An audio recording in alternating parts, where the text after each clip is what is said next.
함께 사도신경으로 신앙 고백 드립니다. 나는 전능하신 아버지 하나님 천지의 창조주를 믿습니다. 나는 그의 유일하신 아들 우리 주 예수 그리스도를 믿습니다. 그는 성령으로 잉태되어 동정녀 마리아에게서 나시고 본디오 빌라도에게 고난을 받아 십자가에 못 박혀 죽으시고 장사된 지 사흘 만에 죽은 자 가운데에서 다시 살아나셨으며 하늘에 오르시어 전능하신 아버지 하나님 우편에 앉아 계시다가 거기로부터 살아있는 자와 죽은 자를 심판하러 오십니다. 나는 성령을 믿으며 거룩한 공교회와 성도의 교제와 죄를 용서받는 것과 몸의 부활과 영생을 믿습니다. 아멘. 찬송가 336장 찬송합니다. 336장입니다.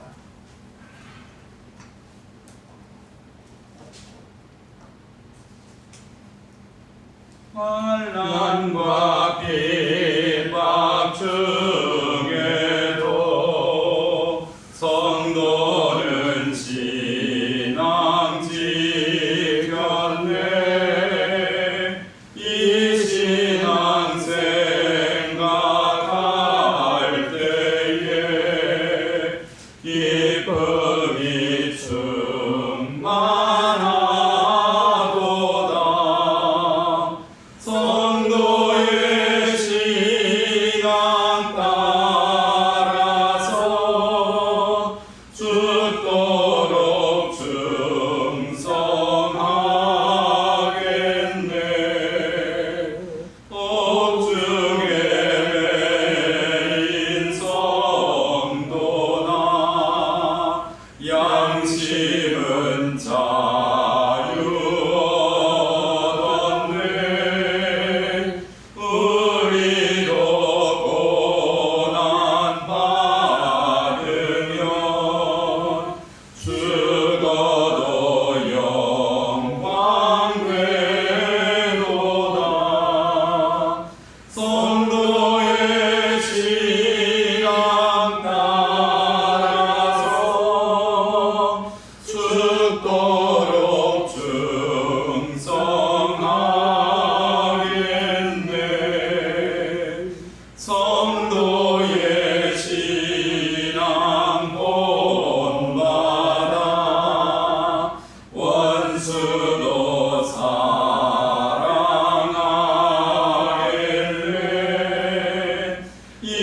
인자한 언어 행실로 이 신앙 전파하리라.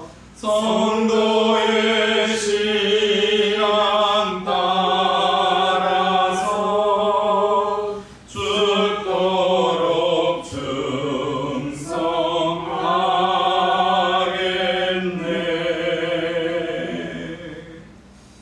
아멘.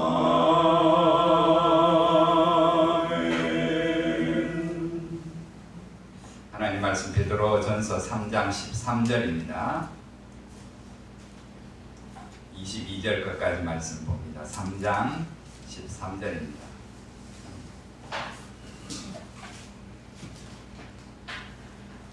13절입니다. 또 너희가 열심으로 선을 행하면 누가 너희를 해하리요.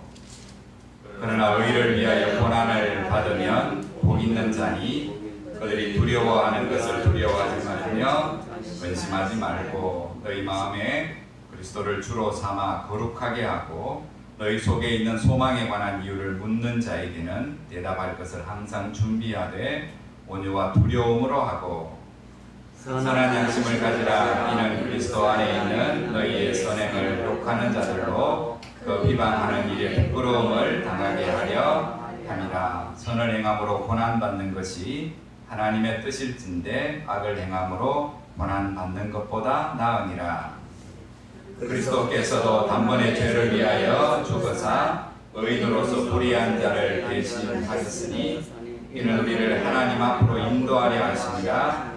육체로는 죽임을 당하시고 영으로는 살리심을 받으셨으니 그가 또한 영으로 가서 옥에 있는 영들에게 선포하시니라. 그들은 전에 노아의 날 방주를 준비할 동안 하나님이 오래 참고 기다리실 때에 복종하지 아니한 자들이라. 방주에서 물로 말미암아 구원을 얻은 자가 몇 명뿐이니 겨우 8명이라. 물은 예수 그리스도께서 부활하심으로 말미암아 이제 너희를 구원하는 편이 곧 세례라. 이는 육체의 더러운 것을 제하여 버림이 아니요 하나님을 향한 선한 양심의 강군이라. 그는 하늘에 오르사 하나님 우편에 계시니 천사들과 권세들과 능력들이 그에게 복종하느니라. 아멘.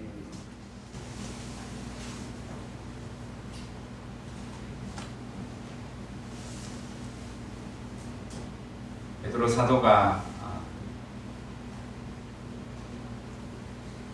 이 말씀이 선포되던 그 상황,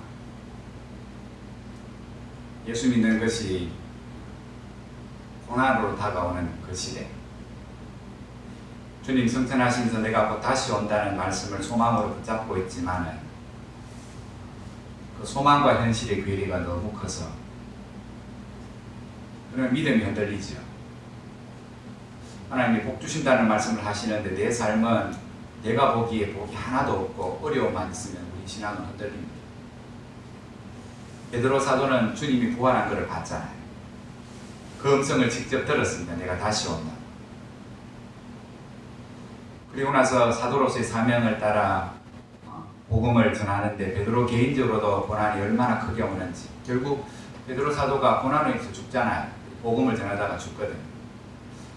사실 베드로가 예수 그리스도 누군지를 모르고 그냥 가족도 버리고 건물도 버리고 주님을 따라다닐 때는 목적한 바가 있었습니다. 이만큼 포기하면 이만큼 줄 거라고.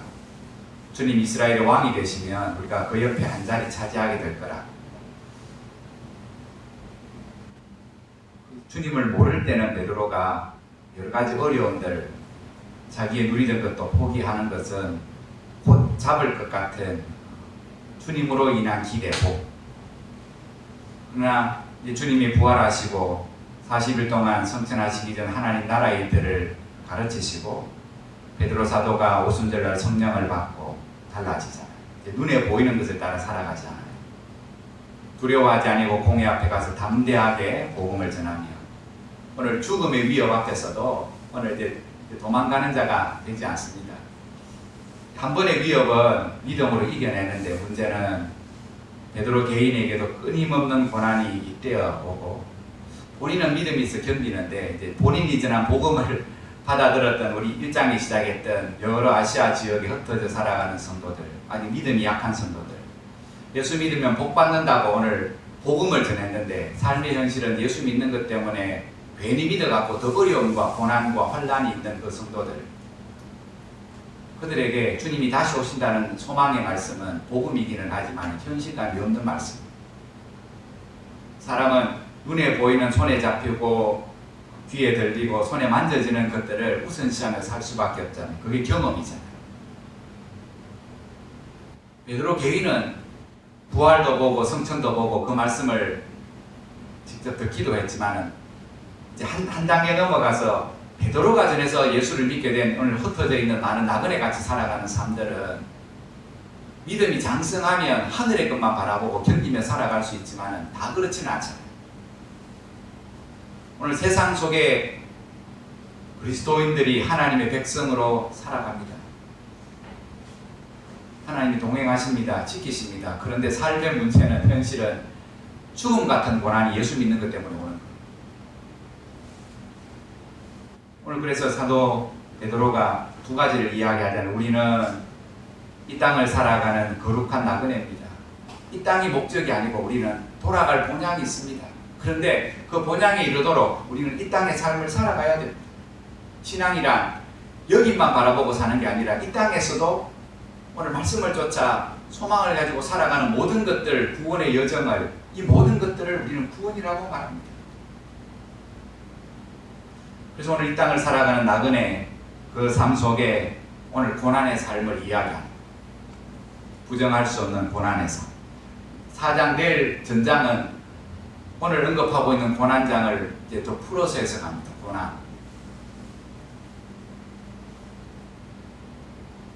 고난은 뭐를 더 확실하게 하냐 하면 눈에 보이는 고난은 보이지 않는 하나님에 대한 소망을 더 굳건히 하는 거예요.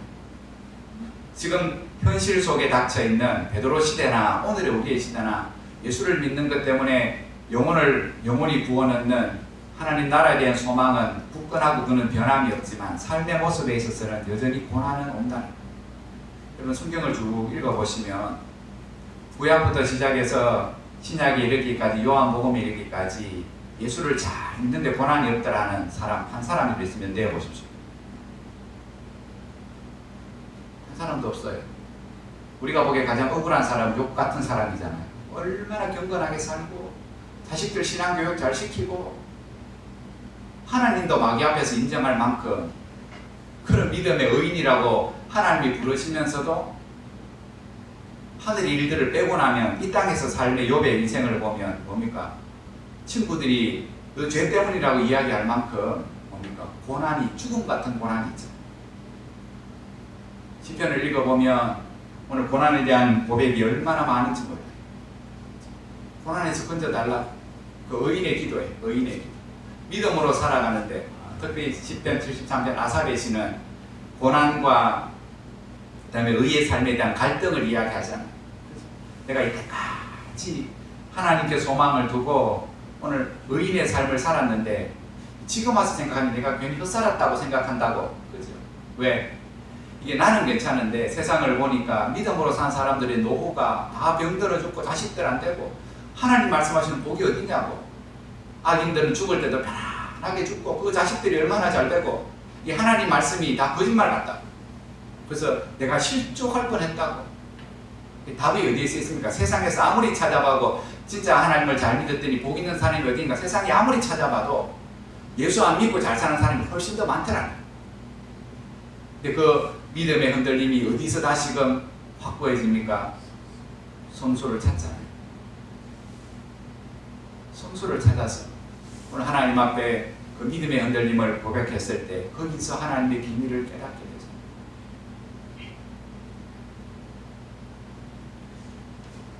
또 앞으로 살피겠지만 사도 바울이 영적인 아들 디모데에게 보낸 편지나 데살로니가 교회나 그리고 고린도 교회에 보낸 편지에 보면 디모데에게 이렇게 말하지요.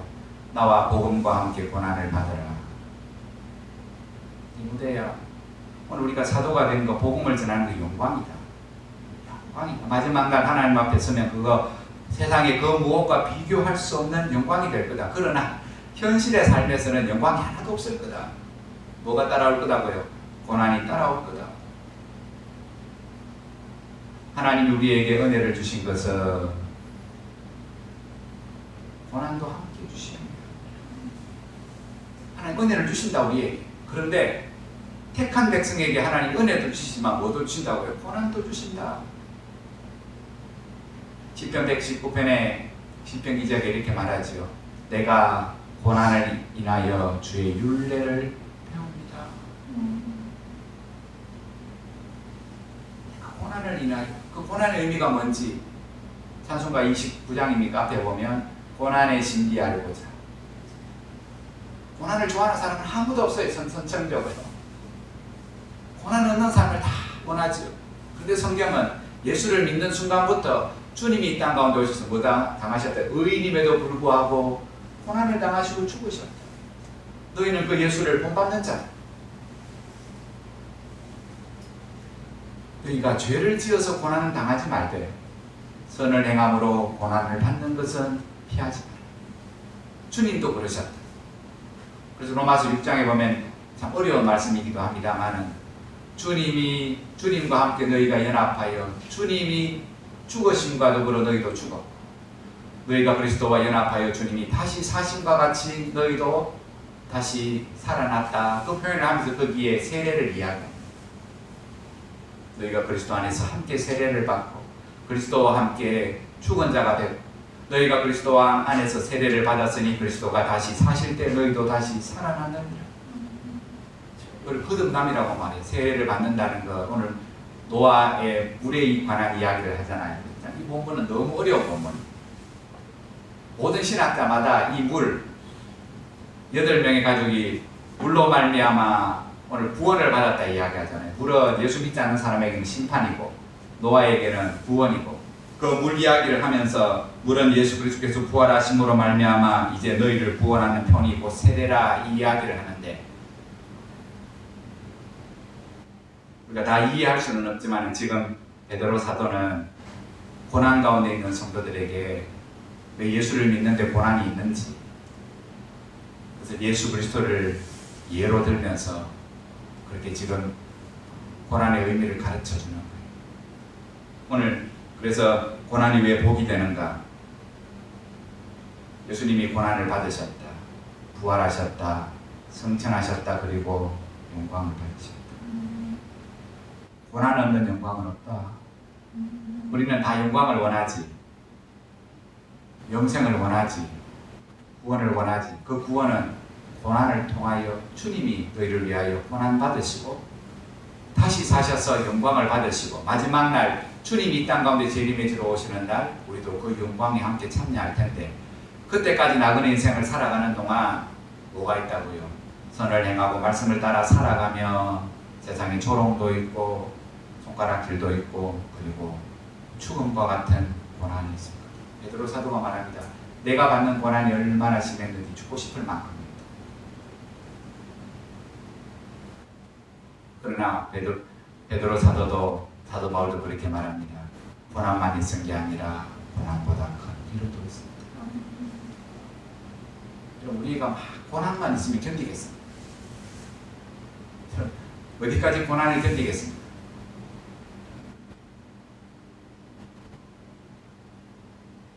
우리가 고난 가운데도 믿음을 지키며 살아갈 수 있는 이유는, 그 고난이 우리의 믿음을 더 온전케 하는 이유는 우리 안에 있는 것이 아니라 그 고난 안에 또한 그 고난보다 더 큰 그리스도께서 주시는 위로가 있기 때문에 고난 가운데 있는 성도들은 그러므로 하나님의 은혜를 구해라.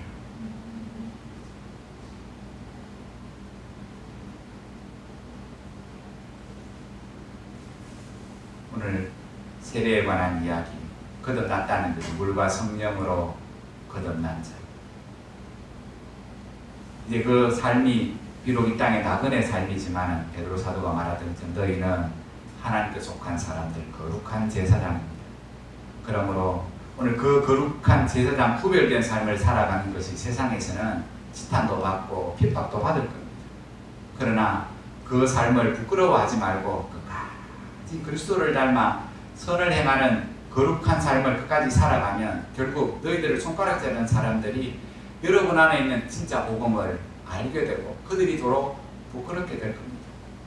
그 고난의 삶을 끝까지 견디는 자에게 주님이 그 영광의 보좌에 서신 것처럼 마지막 날 이 땅에 재림주로 오실 때 그 영광에 여러분들을 부르실 겁니다. 그러므로 눈앞에 보이는 고난만 바라보지 말고 고난 너머에 있는 하나님의 영광을 바라보십시오. 우리 앞에 읽었던 주님이 곧 오십니다. 문자적으로 그 본문을 해석하면 참 오래 안 오십니다. 그렇죠? 베드로 사도 때부터 올라가시면서 오신다는 말씀 2000년 전에 하셨는데 2000년이 지나도 주님 오실 것 같지도 않고 늘 종말이라 말하지만 2000년 전부터 늘 종말이었습니다. 지진과 전쟁과 오늘 포악과 이런 일들이 오늘 로마 시대부터 지금까지 늘 있잖아요. 그 마지막 때는 주님도 모르신다고 아버지만 아신다고 말씀하셨지만 확실한 한 가지는 우리의 삶의 종말은 우리가 짐작할 수 있습니다. 이 땅의 삶이 나그네로 길어도 100년, 이미 그 절반을 넘어서고 또한 언제든지 우리가 하나님 앞에 부름받은 연약한 인생임을 깨닫는다면 또 한번 고난 가운데 늘 말하지 않습니까? 고난이 너희 영혼을 깨운다. 편안하면 우리는 다 이렇게 발을 뻗고 살잖아요. 어쩔 수 없는 인생 아닙니까? 어쩔 수 없는. 오늘 하나님의 말씀이 우리의 영혼을 깨우고 하나님의 말씀이 고난 가운데 스스로 설 수 없고 늘 물러서는 어쩔 수 없는 연약한 우리의 인생을 하나님의 은혜가 다시금 새롭게 붙잡아주고 하나님의 약속의 소망의 말씀을 고난 가운데 굳게 붙잡고 살아갈 때 마지막 날 하나님이 이 땅에 재림에 주러 오실 때 그 마지막 날 재림은 믿는 자에게는 구원이 될 거고 그렇지 않은 자들에게는 심판이 될 거라. 참 고난을 이야기한다는 건 참 어렵습니다.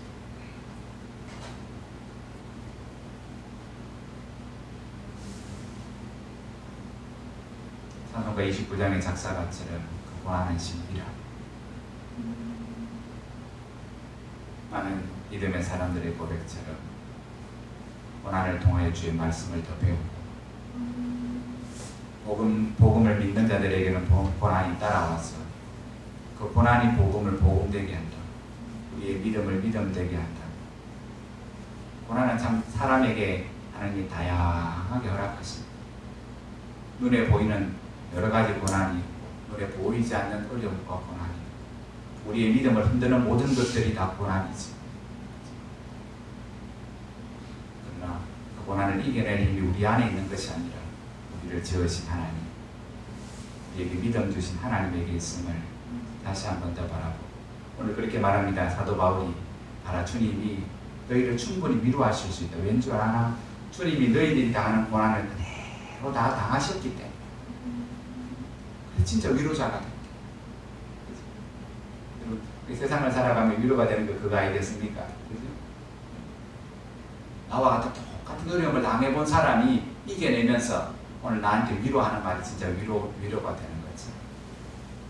우리는 모든 것을 다 경험하고 남을 위로할 수 없지만 오늘 이 땅에 육신으로 오셔서 의인으로서 죄인 취급을 당하시고 오늘 고난을 당하시고 십자가에 죽으시고 다시금 부활하시고 승천하시고 다시 오실 그 주님이 지금 고난 가운데 있는 우리와 함께 하시고 위로하시고 새 힘을 주셔서 고난을 이겨내는 믿음의 사람이 되게 하심을 다시금 새로운 한 주를 시작하며 그 주님 바라고 믿음이 강건한 자는 그렇지 못한 자들 늘 전도에서 처음 교회 오는 사람이 보면 그런 간증을 참 많이 하잖아요. 교회 종교를 바꾸면 무슨 큰 일이 벌어진다고 했을 때 교회 오면 꼭 몇 주 안 돼갖고 집에 무슨 사달이 벌어진대. 그러면 이제 마음에 갈등이 생겨. 내가 종교를 바꿔서 이런가. 예수를 믿으면 복을 받는다고 우리가 그렇게 잘 된다고 전하잖아요. 처음부터 우리가 복음을 알지 못하는 사람이 예수를 믿으면 고난도 따라온다고 전하면 그거 싹 감추고 이야기하잖아요. 신천지가 그렇더라고. 신천지가 이만희는 절대로 1년 동안 이야기도 안 하고 신천지라고 종교도 이야기하지 않고 그냥 성경만 가르치는데 성경 가르친 거 제가 쭉 보니까 그냥 99% 맞아요. 그냥 성경만 가르쳐요. 근데 문제는 저 뒤에 가면 이만희를 예수로 또 등장시키면서 그때까지는 오늘 그들이 듣는 사람이 그리티다 생각하는 것들을 이야기하지 않고 그냥 말씀을 믿으면 복을 받고 은혜를 받는 이야기를 쭉 가르치는 거죠. 사실 우리도 복음을 전할 때 그러잖아요. 예수 믿으면 자식도 잘 되고 사업도 잘 되고 다 잘 된다. 근데 그 말 믿고 왔더니만 예수 믿은 지 얼마 안 돼갖고 막 집에 어려움도 생기고 환란도 생기면 막 갈등이 생기잖아요. 고난의 신비는 어려운 겁니다. 그래서 오늘 먼저 믿는 우리가 연약한 자들, 고난 가운데 있는 자들을 위해서 함께 기도하는 게 그래서 필요한 거지. 이런 어려운 세대에 어려움을 당하는 가정들이 생각 밖으로 많습니다. 믿음의 눈이 더 밝아져서 함께 성도들을 돌아보고 믿음이 연약해져 위축되어 있는 성도들 담대한 믿음을 허락하셔서 이 어려운 세대가 그들의 믿음이 온전케 되는 기회가 될 수 있도록 이렇게 함께 기도해 주시는 성도 여러분 되시길 주의 이름으로 축복합니다. 우리 함께 기도하겠습니다. 의를 위하여 고난받는 것을 부끄러워하지 말라고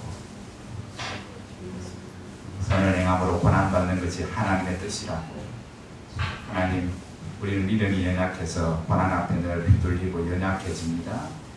하나님, 고난을 통하여 하나님의 말씀을 배우게 하시고 고난을 통하여 하나님의 위로를 더 누리게 하시고 소망을 더 굳건히 붙잡고 우리의 현실의 삶에 우리의 믿음을 흔드는 모든 환난과 어려움들을 능히 이겨내는 믿음의 성도들 다 되게 하여 주옵소서. 오늘도 우리가 주신 사명을 믿음의 구자리를 굳건히 지키며 잘 감당하고 우리 어려운 세대에 교회 나오는 것조차 힘들어하고 부담스러워하는 성도들 연약한 믿음으로 온전케 하여 주옵소서. 우리 함께 교회 연약한 지체를 돌아보시면서 함께 중보하시며 간절히 기도하시다가 자유롭게 하겠습니다. 동성으로 함께 기도드립니다. 하나님 아버지,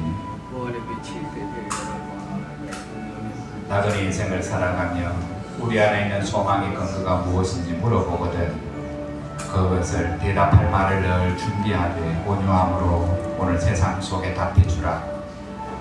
주님, 우리 자신을 위해서 살아가지 아니하고 우리를 부르신 주님을 위해서 살아가는 그 삶이 눈에 보이기에는 하나님 고난이 따라오는 어려움의 혼란의 삶이지만 그럼에도 그 삶을 포기하지 아니하고 끝까지 살아가는 우리의 삶, 하나님 그렇게 살아갈 수 있도록 우리에게 하나님의 말씀으로 참 소망을 주시고 우리에게 하나님의 은혜를 부어주시고 능력을 부어주셔서 거동함이 없이 하나님 포기함이 없이 주저함이 없이 또 온전한 믿음으로 깨어서 살아가는 저희들 더욱더 굳건히 약속의 소망을 붙잡고 하나님 확신하며 살아가는 믿음 되게 지게 하여 주옵소서. 악한 마귀가 하나님 여러 가지 우리가 처하는 상황으로 우리의 믿음을 흔들고 있습니다. 하나님 아버지, 내가 이제 귀로만 하나님에 관하여 들었더니 이제 내가 눈으로 하나님을 봅니다. 욥에게 당한 그 고난을 하나님이 함께 하시니 눈으로 보게 된 것이 아버지 하나님 우리의 믿음도 또 되어지게 하여 주옵시고 함께 더불어 하나님이 고난의 때를 살아가는 하나님 교회 성도들의 연약한 상들을 주께서 기억하시기로 하여 깨닫게 하여 주시고 함께 중보하며 사랑하게 하여 주옵소서. 주님 우리를 위하여 아버지 하나님 우리를 손가락질합니다. 우리를 조롱합니다. 너희가 믿는 하나님 코로나에서부터조차도 예배하는 내를 지킬 수 없는 자고 하나님 아버지 조롱합니다. 주님 이 교회 성도들이 모여 예배하는 동안 주여 돌아오기는 주의 영광이 가리워지지 않냐고 주님 지켜보호하여 주시옵소서. 주님 우리의 나간 믿음이 고난의 자로 인하여 더 단단해지는 굳건해지는 믿음이 되어지게 하여 주시옵소서. 주님 물질적으로 하나님 어려움을 당하는 가정들로 말씀 장래의 하나님 아버지 연약한 가정들도 있습니다. 하나님 아버지 이제 믿음을 시작하는 가운데 코로나 사태를 맞이한 가족들도 있습니다. 하나님 불쌍히 여겨 주옵소서. 긍휼히 여겨 주시옵소서. 주님